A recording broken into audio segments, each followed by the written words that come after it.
I must disagree with my esteemed colleague here. Okay?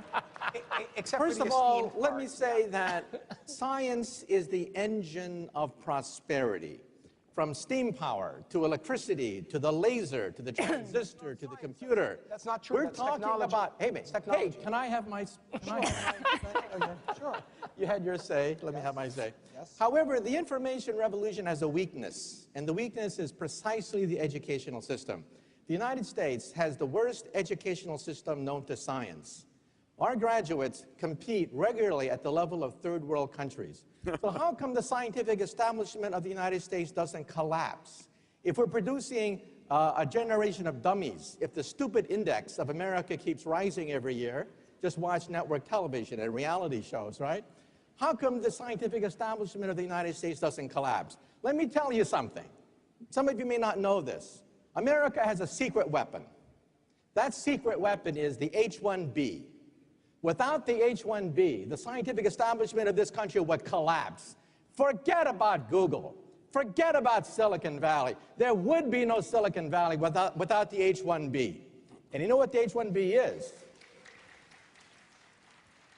It's the genius visa, okay?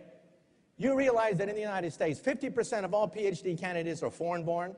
At my system, one of the biggest in the United States, 100% of the PhD candidates are foreign-born.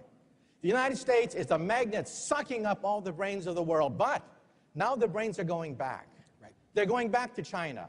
They're going back to India. And people are saying, oh my God, there's a Silicon Valley in India now. Oh my God, there's a Silicon Valley in China. Duh.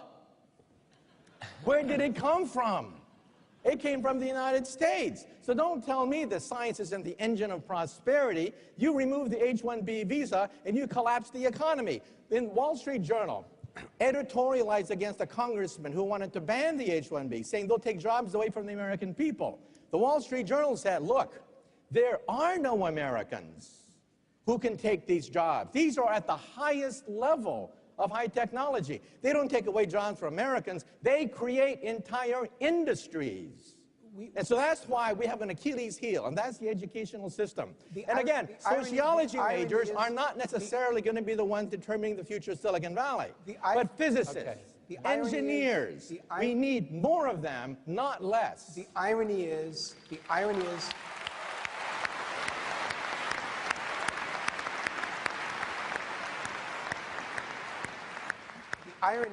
I agree with the immigration issues, what you're saying, and I'm at a school, of course, and Peter's a graduate of a school where indeed immigration. Your school wouldn't exist without the H-1B. Of course, but I'm not. We've got to get back to the future of business. But hold on a second. I'm not. No. I'm not arguing against an H-1B. I completely agree with this issue, and the point on the future of business that he's making, which is very, very important, is the nature of human capital. What is misunderstood here is, again, how poorly run schools are. MIT is a notable exception in this regard. His school is not, because what happens is they run in these introductory science and engineering classes at Illinois and Wisconsin and Michigan. They run freshman and sophomore years as flunk-out operations. They do it they run it as a boot camp, and then people are surprised that people don't take science, that they don't take the STEM courses. The point that I'm trying to make, which I think is an important one in this regard, is that the way educational systems are set up right now is that we have distorted incentives that undermine the ability for America to have a homegrown science and technology